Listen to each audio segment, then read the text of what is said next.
I got it to record. We're recording.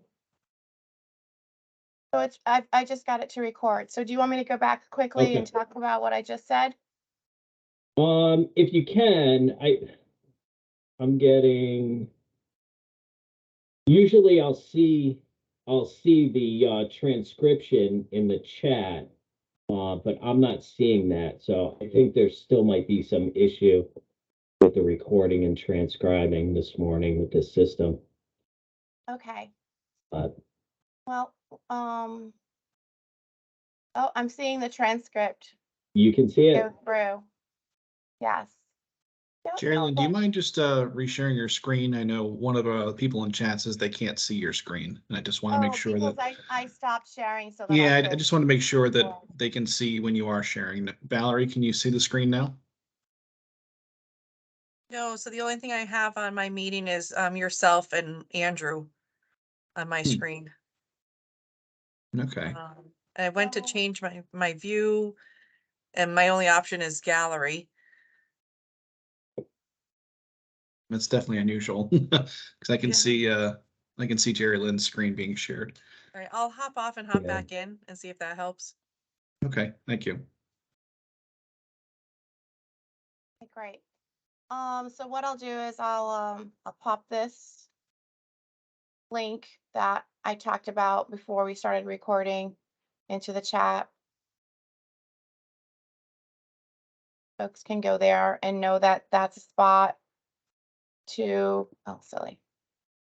That's a spot to go to for Connecticut related resources, and also where you'll go to log in to the system. Okay. I am going to log into CTSource now. You all will click on this button in order to log in. You'll get to the credentials page. You'll enter the username and password that you received from either John or someone in your organization. We do set up administrators to add additional users. So if that's a scenario that you guys are in, your administrator can create your login information for you. Otherwise, you need to go to John Winchell or through John Winchell, and I'm going to put that email in the chat in a second when I get there. So this is the production login. I'm actually going to go into stage so that I can kind of be a little bit more free with what I'm doing for you guys. So when you log in, the first thing that may happen is this what's new pop-up. It is important when you first sign into CTSource, if you get a little message that says, you know, you need to allow for pop-ups, please do that, because this product has lots of pop-up functionality. They have screens or panels behind panels, and you'll want to make sure that you're able to access and view everything, allowing those pop-ups to come through with your browser. What this message is. Do you have Okay. a question? Yeah, and I just muted it because I saw expulsion and then put myself on pause so I can, yeah, thank you. I appreciate it. All right, bye. Okay, great. So this pop-up is it just gives you a little bit of information of maybe what's new in the product, or if there's a message where, you know, the company is trying to let you know something. The company being Proactus, they are the owners of WebProcure. So that's all this is. You don't really need to, for your purpose, you're just publishing and you're advertising your solicitation on the bid board. So this doesn't really matter to you, and you can just say, got it. But if you want to know, that's what it's for. Here is the dashboard for CTSource. You see the CTSource logo at the top. When you scroll over to the right-hand side, you'll see your organization. I belong to State of Connecticut, meaning DAS Procurement. And you'll see your name, and there's a username menu below it. This is where you'll find the system help. When you click on system help, this is the more traditional style help where you can click on the tile that you want to get more help on, in this case, solicitations, and it's interactive. You can go through and click on different items, and it's going to give you how-tos in written format. What I displayed prior to the recording working was our version, which was a step-by-step kind of process map looking similar to Candyland. And that's what we recommend that you use, but you can come here for supplemental help, or you can call WebProcure for additional help. And I'll show you how to do that in a second. Going back to the user menu under my account, if you wanted your name to display differently, you could change it, or the address or the email address that you provided to be associated with your profile. If you didn't want this email address is going to be listed with your solicitation. I know some organizations have a group email that they want all solicitation questions and such to go to. It would be here that you would change that group email reference, and then that'll flow to the solicitation. Okay, that's all I'm going to really describe for that because I don't want to give you too much information. I'm going to see, I have in the training environment, I have the ability to work in many different buying organization. You guys are a buyer in a buying organization. I'm going to click on the training entity. So all that changed was that reference there. This dark blue bar here is your toolbar. Anytime you're anywhere in the product and you're lost, just click on the house and it'll bring you back to this page, the dashboard page. These are all the modules that the state of Connecticut has contracted with WebProcure or Proactus. You guys are going to be mainly in only the solicitation module. Each module has a drop down to provide a menu of transaction steps. You may not see all of these modules when you log in with your credentials because they're based upon permissions. Just as when you pull down the menu, you may not have the opportunity to do all of the action steps that are listed, again, based on permissions. This information here, news and information, this is DAS procurement talking to you. Things that are in black or in bold are typically things we're trying to emphasize and make sure that everybody sees and understands. If we scroll down in this block, this here, need help, contact WebProcure support. This is the phone number and email address that you'll call if you're having problems with the system functionality. Of course, you could also contact DAS procurement at this number or email this address. And this is the address. That's John Winchell. I will put in the chat for us.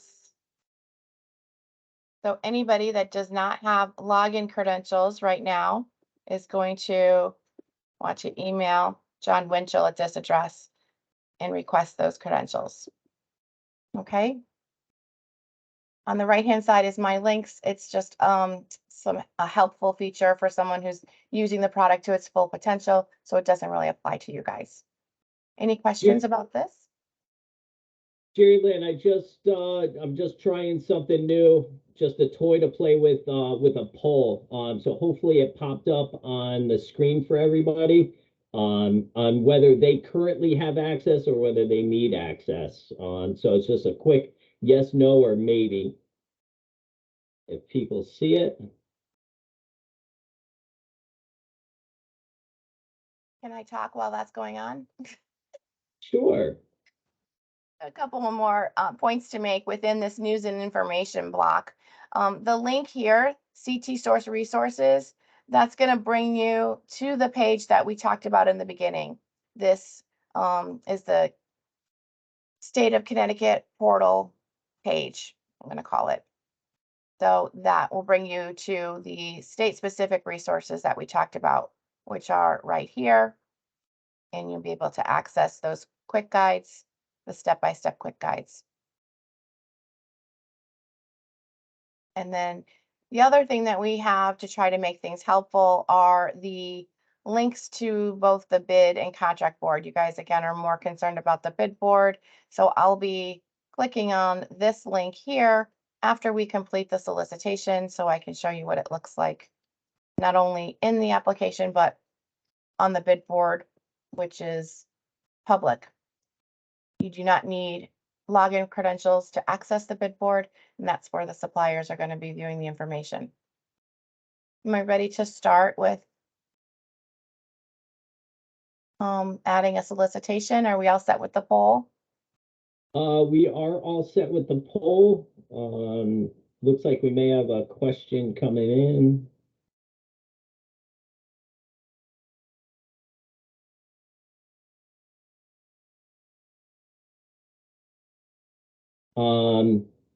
For the food service RFP, does it have to be formal or informal? Does it have to be formal or informal solicitation? The RFP is always a formal solicitation. Yes, we're about to do that right now. So when you pull down the solicitation menu, you're only going to stay in this formal solicitations block. When you are starting your solicitation, when you're creating your RFP in the product, you'll hit create. If you're viewing something you've already done, you'll go into view current. And these are the only two places you're really going to go. There is a solicitation search option, which is similar to view current. It's just like the bid board. We'll talk about it if we have time later. So I'm going to hit create. And the reason why you want to go with a formal solicitation versus an informal solicitation, formal solicitations are a closed bid process. Now, you guys are not going to accept responses through CTSource, so that doesn't really matter. But if you were, and you chose informal, then we'd be able to see any responses that were coming in from the supplier. So we just teach everybody to go with the closed bid process, a formal solicitation. And when doing so, you'll see that this pops up. The application is going to force you to systematically go through all of these steps. And these steps coincide with that Candyland version of a quick guide that we've created for you guys. You're always going to start on the header. Any field with an asterisk is required. Sometimes fields don't have an asterisk and they're still required, but the quick guide is going to tell you what you need to enter. The number here is the unique solicitation or RFP. I'll say RFP because that's what you guys are going to be uploading. RFP number for your organization. So that's going to look different for each one of you. Today, I'm just going to put in today's date.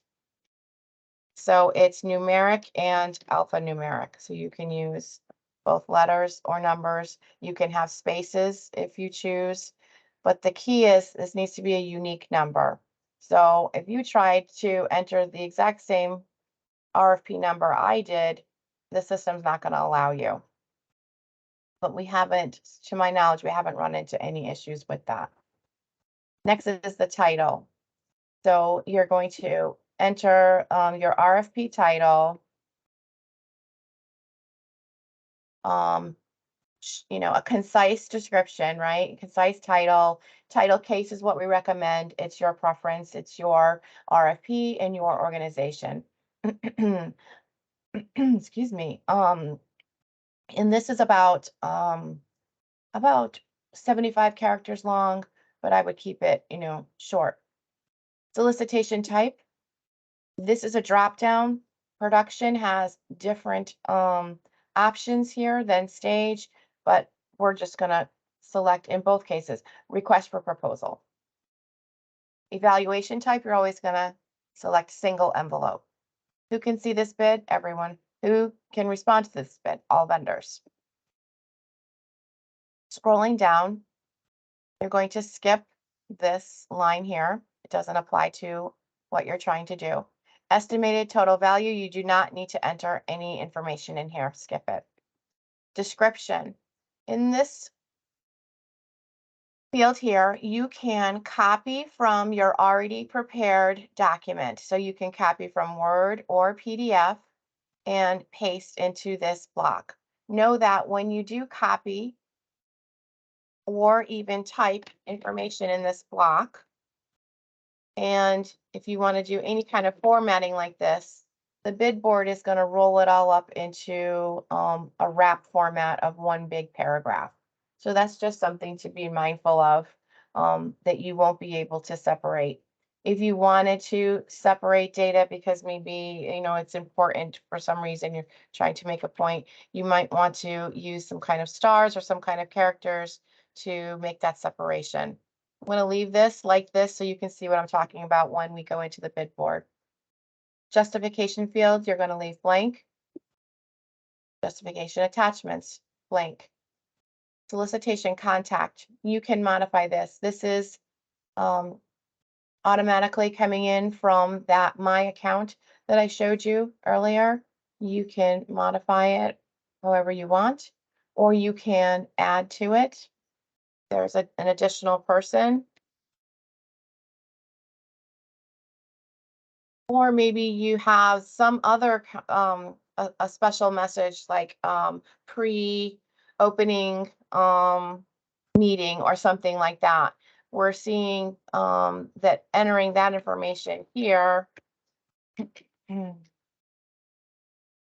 is a good idea because of the way it displays on the bid board, and I'll show you that.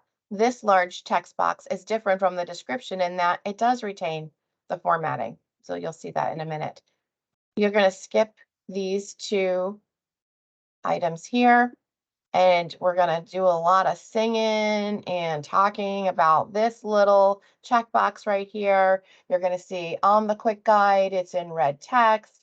This has to be turned on. This throws everybody off. It's so small, it seems like not a big deal. Really big deal, because you are posting a document for advertisement. You're not using the functionality they're talking about here. You have to turn this on in order to complete the process to publish or post this information to the bid board. The other really super important item is the categories. You're going to pick the highest level category that's related to your RFP. I think it's food services, right? So you can use this search bar at the top, or search field at the top. It's going to find any food service reference, not only within the categories that you're seeing here, which are header level categories or parent categories, but it's also going to look at all of the child categories as well. This is super important to select the highest level category when you find what you're looking for. So let's search. And the reason why you want to select the highest level is because you don't know what the suppliers have registered with. And if they registered with a child or a lower level category, you're not necessarily going to, no, I'm saying this wrong. This will pick up, selecting the highest level category, this will pick up those suppliers that have chosen a lower level category.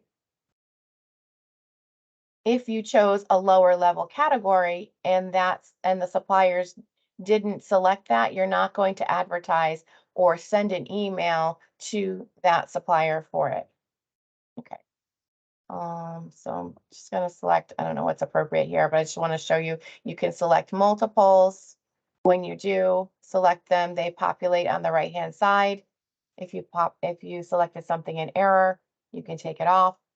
If you want to be a little bit more specific. So the first selection you're making is to send out that advertisement for those suppliers that are registered in the system.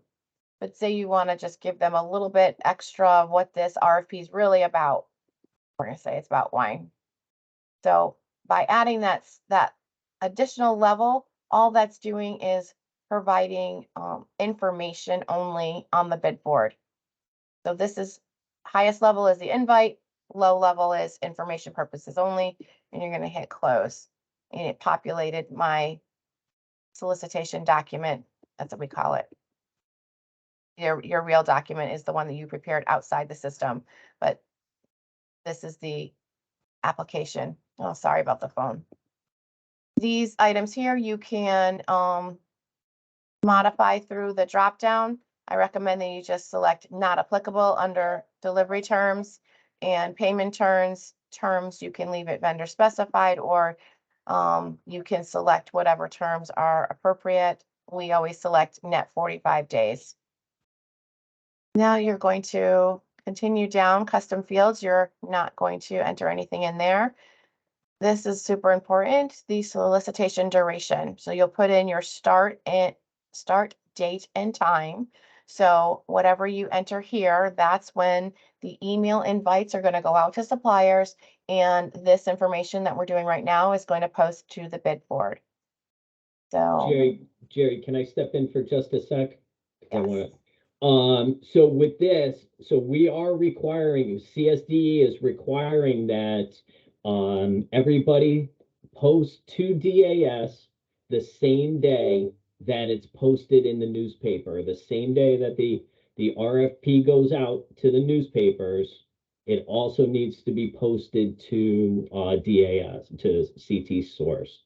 We're going to be monitoring it. If there's issues, I know there were issues last year. We were a little more lenient because of the time frame last year and the number of districts that had to go out. But this year we need to be a little more strict on it. So we will be double checking to make sure that you're posting in the newspaper on the same day it's posted in CTSource, and we'll match that up to what you request in the RFP. Fantastic. Any questions about that? We do have a previous question in the chat. It says, I answered yes to the survey, but as I'm trying to log in, I get a message that my account is inactive and should contact the system administrator at das.ctsource@ct.gov. Is that correct, or should they contact John? I'll do it at the end of this training. That way, Okay. anybody who is an administrator on the call can see how easy that is to activate someone. Okay, great. Okay. If there's no other questions about this page, I'm going to move on. We have somebody typing in right now. I'm not sure if it's for a question on this. Okay, we can provide John's email again. Sure. Yes, it is in the chat, but I'll talk about it again. Great. This section here, vendor Q&A duration, do not complete. This is something, if you were using the product to its full potential, you could accept questions and answers in this product. You don't want to do that, so don't click anything here. So because I filled in all my required fields, I'm going to click next step. That's going to bring me to the next step in the build process. Requirements, you're not going to have any. You're going to click next step. Questionnaires, next step. Attachments. Here's where you're going to go to add new document, and you're going to go to your desk, wherever you have stored the RFP on your desktop or what have you, and you're going to just going to select this. You're going to look for it, browse for it on your personal computer, and then I double clicked to have it enter the product here. If it's the wrong one, you just simply remove, go back to add files, look for the appropriate one. Again, I double clicked. I could have single clicked and hit open, but to me it's faster just to double click on the document to have it pulled in. This is a little description of how to use this page as well. Once you have it here, you're going to hit upload. And you can have multiple documents. I could have added as many documents as I wanted to. And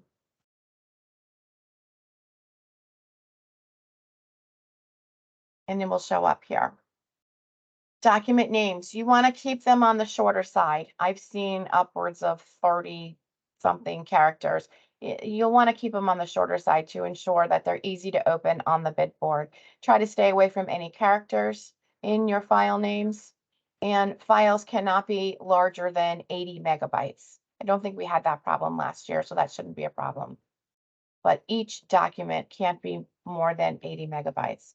Once you have the I don't think we did either. Can they upload a zip file? Yes. Yep. Let's Perfect. go back and we'll do that. If I could jump in, can I ask a question from the audience? Jerry Lynn? Oh, yes, go ahead. Yep. Sure. So coming in from Tia, she's asking, are we not allowing vendors to ask questions? We usually add a duration of times questions can be asked and a deadline for addendums to be posted. Yes, so that information is going to be located in your RFP document that you're posting. So I'll go back to the header page and in your description, it's a wise decision to not only provide a description, but make a statement telling them to, pointing them to your documents for more information. So that's how you most likely are handling your RFPs currently for your own sites, where you are directing them there as to how to respond, when to respond, the question and answer period, who to ask. That's all going to live in your document. Just think of this whole process as you're just setting up an ad for them to be able to view in a newspaper, but it's not, it's on the bid board. And they'll have to look at the document for more details. I'm going to hit next step to save that page. Next step on the item specs, suppliers. So the system went out and it looked for, based upon the categories I entered, all the suppliers that matched. So these are the suppliers that the system is going to email on the date and time that I said I wanted this to open. And I'll just leave it at that. Simple. Then you're going to hit next step to save that page. And then this is a summary page of all the information that you added. So you can go through and make sure that, you know, your name is as you had expected it to be, the title, the date and start date and due date did not change on you. Sometimes the system thinks it's being helpful and it bumps your start date out 24 hours when you are entering it the same day that you want it to post. So that's something you really want to pay attention to. Here's the description. I should have showed you, and I will in a minute when we go back. The system does have spell check in it. So scrolling down, requirements, we said next step, questionnaire, we said next step, document attachments, we added these 3 documents. And you see they're a hyperlink, so I could look at them if I wanted to. And then here's our supplier list. Jerry Lynn, let me jump in for just a sec about the supplier invitation list. Please make a copy of this, either from this page or the previous page, and submit that. You're going to need to submit that with your contract documents for review once you get to the contract portion of the process, because we want to see that you're trying to procure from as many businesses as possible. Yes, I'll show you an easy way to do that. Very easy way. Perfect. So Perfect. when you guys are in production, your supplier list is going to be very large. And you know, I'm using the scroll bar on the right-hand side to move down the page. My recommendation that you hit the end button on your keyboard and it'll get you down to the bottom really fast, because it's down at the bottom where you have to go for action steps. So I've entered everything that I need to right now, but I'm not done yet because I realize I need to make some changes. So I'm just going to hit done. Done will save what I've just done and allow me to go back and make changes. If I hit submit, that's the action to send it to the bid board. So right now I'm just going to hit done. And you're going to see a bunch of, these are all of my unissued solicitations. So what this did was it brought me to the view current functionality under solicitation. So let me just hit the home button to show you what I mean. So when we first started, we came in, we went under formal solicitations, we hit create, and we created our draft RFP in this product. Now I want to go back and look at it, do something else to it, make a change to it before it's active. So I went on view current and it's going to fall under unissued solicitations. I could also look at it by filtering with these fields, entering the RFP number and filter solicitation or search, and it's going to pull it up for me. You guys, because it's going to be like the only one out there for you, you wouldn't have to do that. When you came into the view current, it would have automatically kind of looked like this for you. Now I have the option to come over and make some changes under actions. So I'm going to click on the ellipsis, and another pop-up comes up with many different menu options. I'm going to click edit. And now I can move around freely. I'm no longer locked in like I was when I was in create. So I'm going to just click on the header screen or page, and I'm going to scroll down and change my description. I'm going to say, whatever, see attached documents.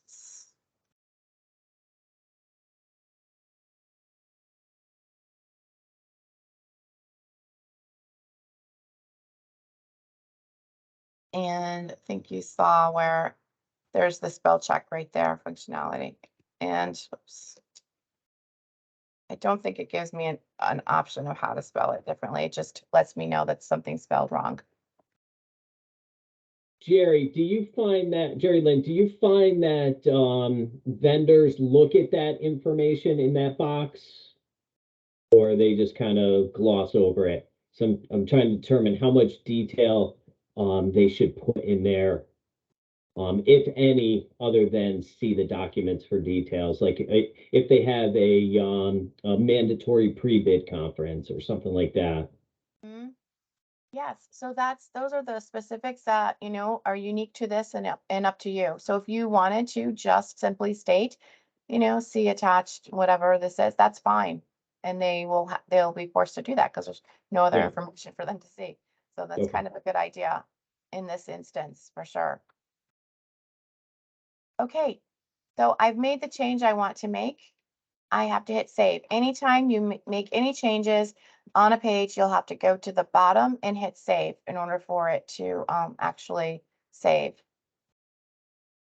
That was the only thing I wanted to save. So now I'm going to just jump to my summary. The summary page, not only is it important to look at all your information, but also is where you're going to hit submit to affect the bid board. So submit is like save to the bid board. So I clicked on submit. It's going to pop up with this. This is just standard functionality. You're going to say, okay, there's not any approval information, workflow approval associated with your profiles. And then you're going to just say close here. So now it's brought me back to the view current view. I'm still under the unissued solicitations, and my status has changed to approved. Let's pretend that, oh my gosh, oh no, it's not supposed to start at 9:45 a.m. today. It's supposed to start later. I could come in here and do the same thing I just did. Click on the ellipsis, hit edit, and go through those same motions. But I'd have to remember to submit it again, just like I did. Only in an approved status will the system move it to the bid board at the date and time you say, or send the emails to those suppliers. Let's say I made a total mistake. I don't want this to go anywhere. Before the date and time, I can retract or cancel it very quickly and easily. And we have these other menu options here. The only one that's going to really pertain to you is this print solicitation, and that's that easy way to get the list of suppliers that I talked about. I recommend though that you use this functionality after it's active. That way it's like completely legit. We know for sure that all of those vendors were notified of the solicitation. So I'm just kind of killing time right now to 9:45 so I can show you what this is going to look like on the bid board, as well as we're going to do an addendum. If there's no questions, I'm just going to, I clicked on the house to get back to my login page, and I'm going to go to the bid board right now to talk about that a little bit. So this is what the bid board looks like. This big search bar here is, you know, a dynamic search. It accepts numbers, words, but it's going to try to find everything and anything that matches those numbers and words. So that's something to be mindful of. So I'll put in the word page. So it went and found 24 matches to my word page. But I know that I really don't want all these statuses in my search. I only want to see open solicitations or RFPs, sorry, that are have the word page. So I'm going to use the left-hand side here. They provide various filtering options. So I'm going to select, I want to see open request for proposals with the word page. I'm going to click apply filter, and it found one for me. So that's how you would use the filters on the left-hand side. To look at it, you will click on the title, and here is a summary of what's on the bid board for the solicitation. This blue ribbon is just standard information that's provided by Proactus. This is the title, which I'll go through these steps in a little bit because it'll be more relatable to what I just entered. But this is also a spot where you can, hold on, I'm clicking it. This is going to give you a PDF version of the solicitation that was entered by us. And I'm just looking to see, sorry, this is confusing because it's not what we just talked about. But I want to see if the vendors are listed here. They're not. Okay. Well, I'll show you another way. So 9:45. So I'm going to go back to the main page to look, and I'm going to clear my filter to see, and I'm going to reload this page to see if my RFP that we were just working on shows up. Not showing up. Gonna see how it opened up a new window for me, so I can toggle back to the application and solicitation view current to look to see if my status, oh, it's gone. That's a good sign. So it's moved from unissued solicitations to now active solicitations. So when you click on active, here it is. This is great. Okay, so let's go back to the bid board, search by this time. Okay, here it is. You'll see that these little icons, when you hover over them, give you status information. That's just an FYI.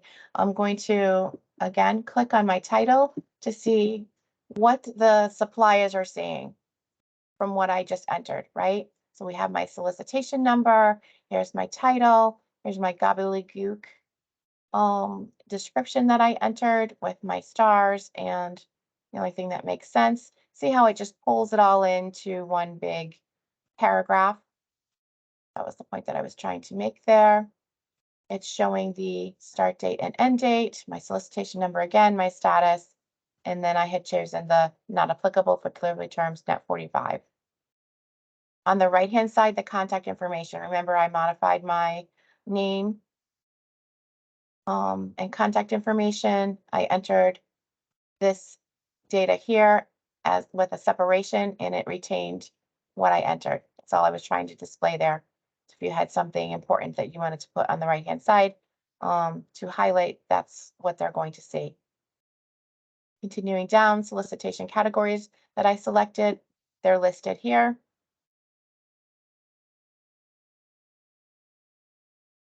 Didn't have solicitation items. You guys are never going to have solicitation items. And then the solicitation attachments, what's most important for you guys. And this is how they're displayed. The suppliers can click on the hyperlink to go into the attachment based upon your direction from the description that we talked about. And they can look at the zip file information or just, so the attachments, you know, obviously PDFs, Word, Excel, zip is acceptable. We tend to either do only the zip file and PDF. Sometimes we do Excel or a bid response sheet. But that's what that looks like on the bid board. Any questions about that? This little guy here may be of use to you. When you click on it, it provides you the opportunity to copy the link of this solicitation. So maybe you need to prove to your supervisor that you did indeed enter it. So I hit that little icon, I hit the copy icon and pasted it into my email to then send on. That would be perfect if the sponsors could do that for Sean and I. If you guys could just share that page once it's posted, share that link with us. That way we can quickly check that off that it's posted when it's supposed to be. Okay, great. So let's pretend that the due date needs to change. We need to push this RFP out. So we're going to create an addendum.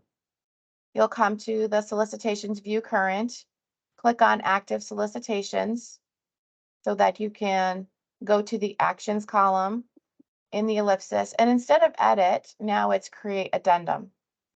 When you click on create addendum, it puts you in edit mode. So it's exactly the same thing that we talked about before. You'll click on the appropriate spot, which is really only going to be, you're only going to go to the header page or the documents page.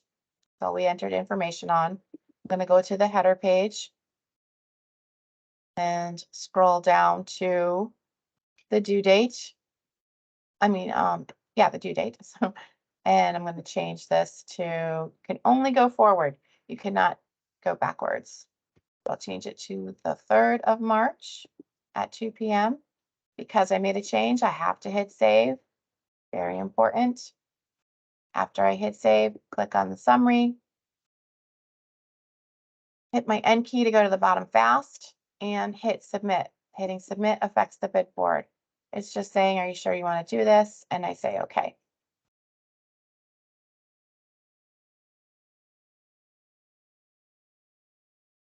Now, when I look at this entry, I see this little icon here. They're calling it an amendment in this product, but we all know that it's truly an addendum. That's the right term.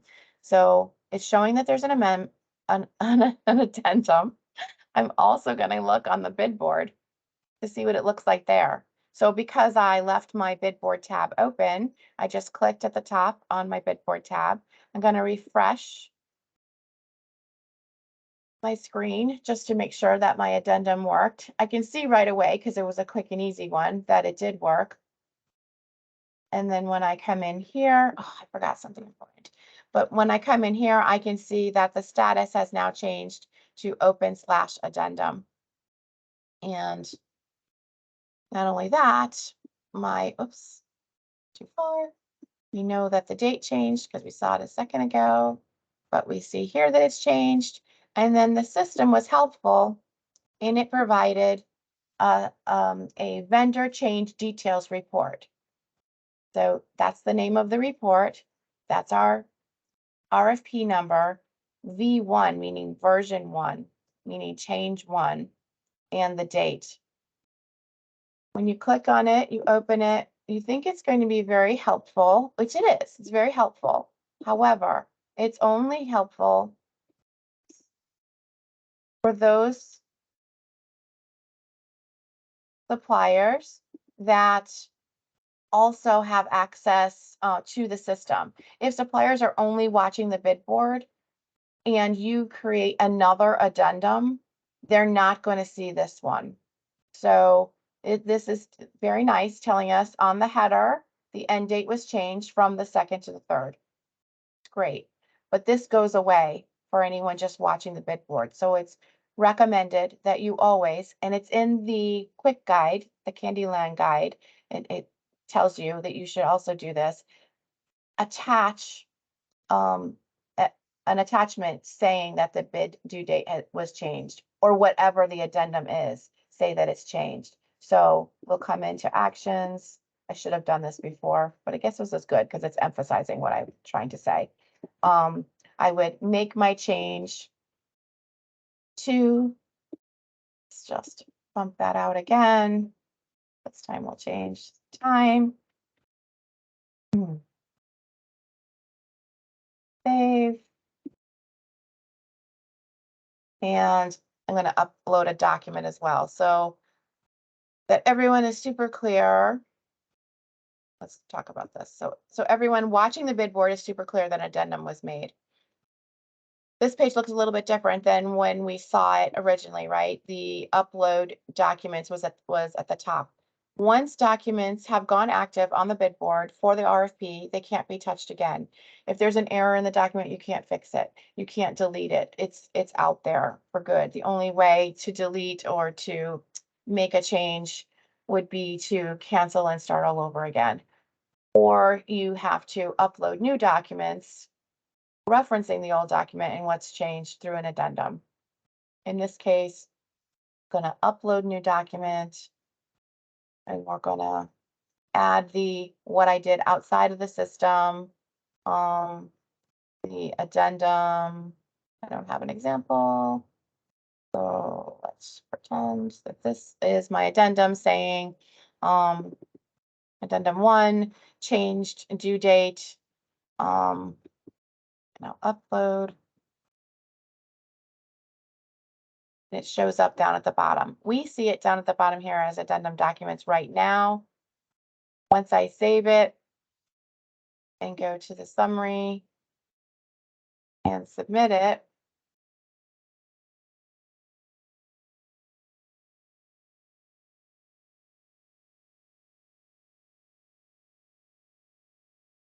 if I went back to look at it, it's going to show up.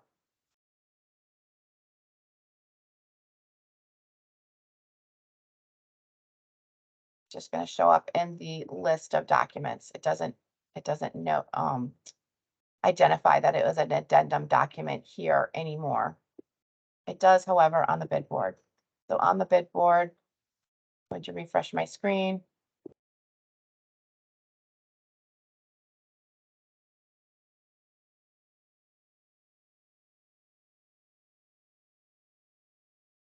I scroll down. It changed my end date time. And look, it changed my report to V2. So those folks that missed V1, they would not have known that I changed the due date unless I attached a document. Hopefully I'm not beating a dead horse here, but just trying to emphasize that you'll want to make sure you upload addendum documents to be very clear to the vendors what was changed. And they would look at it the same way that we've been doing it. Any And questions here- on that? Yeah. When you actually do an upload of an addendum document, does that go out to all the vendors? It does. They Okay, receive an perfect. email stating an addendum was made. Yes, I was going to show you guys some sample emails. So here's a sample email right here. This is what all of my vendors just received. This notice, that solicitation number, title, addendum, and it just tells them that one was done and they have to go look at it. Perfect. So.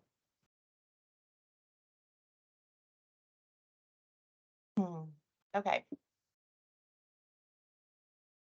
Let's pretend that you came in here and you started an addendum and you made a mistake. You really don't need to do anything with it. Close. So the status says addendum not submitted. Let's pretend that you did this by an error. You don't want to do anything with it. Under actions, you can delete your draft addendum. Not going to delete everything else. It's just going to delete the draft addendum. When you do that, the status will go back to active. So again, under the ellipsis, we have lots of different things that we can look at and do. But for you guys, here's the print solicitation menu option that you're going to want to do after you go active and send it to whomever you need to send it to. And so this is the PDF header version, or words are not coming to me, but the system version that you entered. So it's going to show what you entered on the header in the PDF, what documents you posted, and then the vendors that received the information. Any questions about that?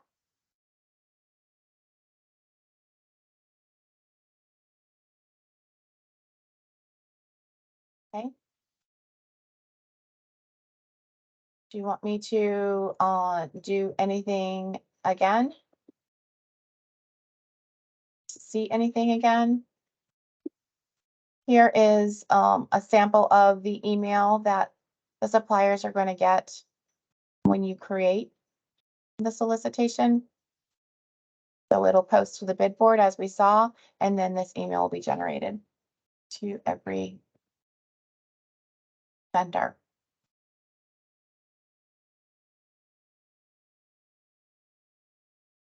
And one question coming in, Jerry Lynn from Tia. How did you get to the list of suppliers again? So in the active solicitation,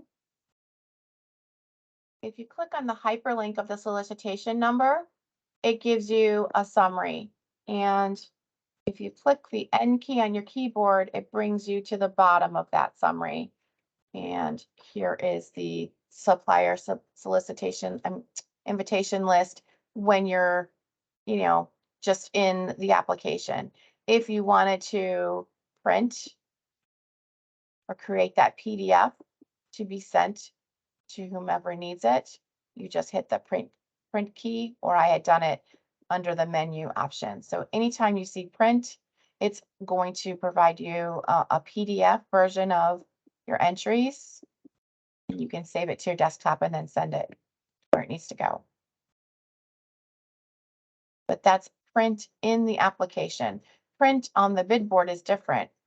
We looked at that. When you hit the print download solicitation summary on the bid board, it does not give you the list of suppliers, because that would be kind of silly. And everybody will know who's getting it. In a public world, that doesn't really matter too much, but this product is used for private as well.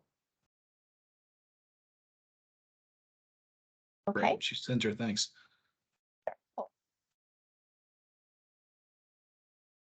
So I can talk about this product a lot. I'm trying to pull back and not give too much information. So, let me know. It's been about an hour that I've been talking. If you guys think you've got what you need. I think from our standpoint, we've covered everything, unless there's any questions that people still have questions regarding the process or any of the parts of the process. Feel free to raise your hand or unmute yourself, or I can unmute you, or you can enter it in chat. And here's that email again for John Winchell. and I had put it in the chat. It looks a little bit different in the chat, I noticed. Oh, no, here. Yeah, that's the email right there. Kelly, you have it. Well, I was going to help that individual that's inactive.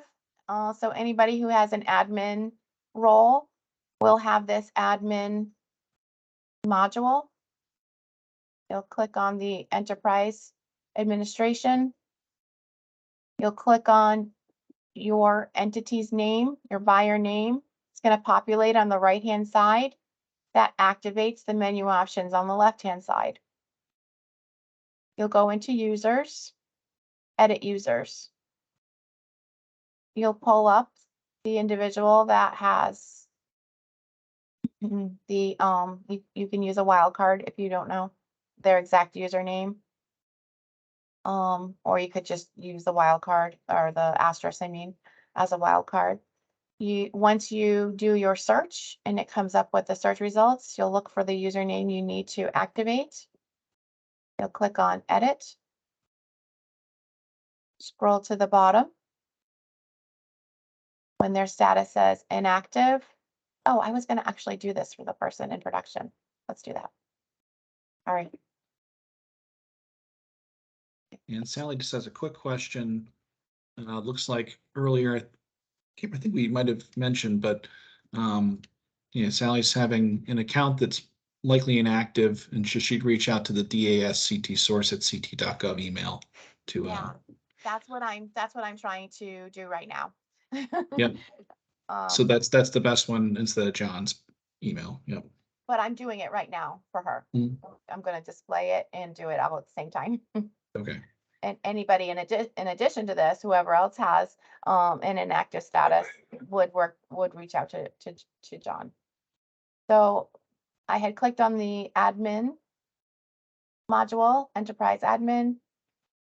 Who is the individual that's having trouble? What organization are you in?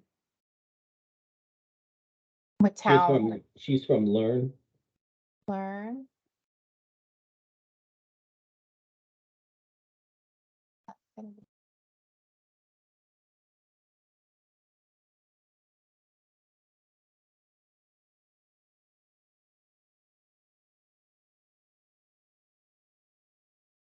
That's the fun part about this. Okay. All right, let's go down to the L's. And that's why it's important John does this and not Proactus, because they don't understand our organizational setup. That's it. Sally, do you know what classification or what name it's under? I got it. Oh, So you got it. because I'll just pretend that I don't know that it's Sally and I don't know her username. So I clicked on organization. You see it here. It activated the menu options here. I'm using the asterisk to just find all the users under this organization. Now I know it's Sally. So I'm going to click on the pen, scroll down. I see she's inactive. So I'm going to activate her. Just clicked on the active button, say okay. Sally, do you know your credentials? Do you want to try them to see if they work? And if they don't, then I will change your password.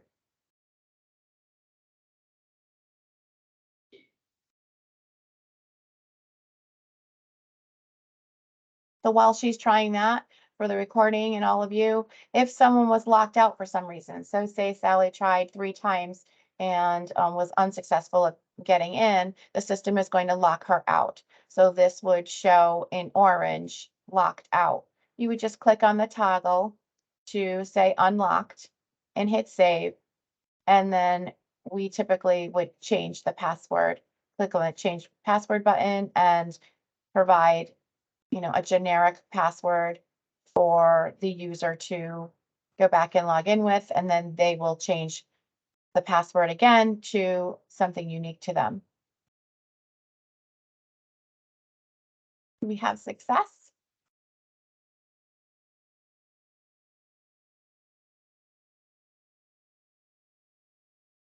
Looks like it worked. So because I don't need to do anything else on this page, I could just hit save or close. I'm going to hit close because she was successful. Simple as that. Any other questions?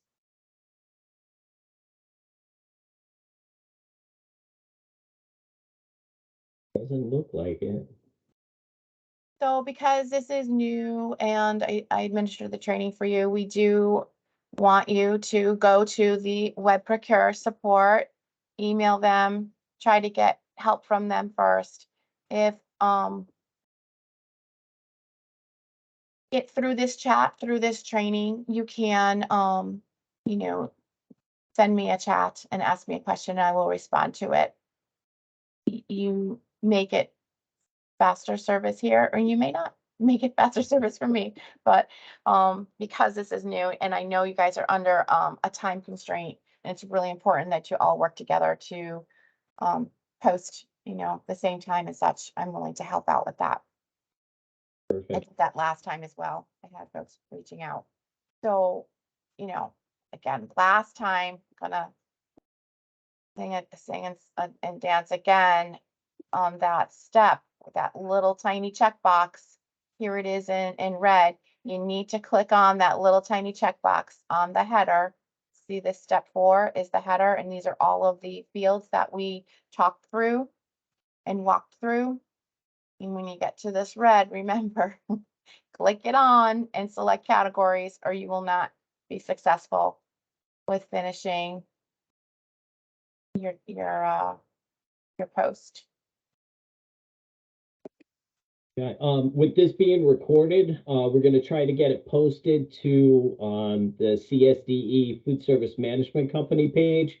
So you guys will be able to access that. Once it's posted, either Sean or I will send you guys an email to let you know that it's active. So on that note, Jerry Lynn, thank you very much for your time and expertise in getting these guys up to speed on posting their RFP. We greatly appreciate it. Thank you, Jerry Lynn. Welcome. My pleasure. Welcome. Have a great day, everyone. You as Thank you, well. everyone. Take care. Bye-bye. Bye.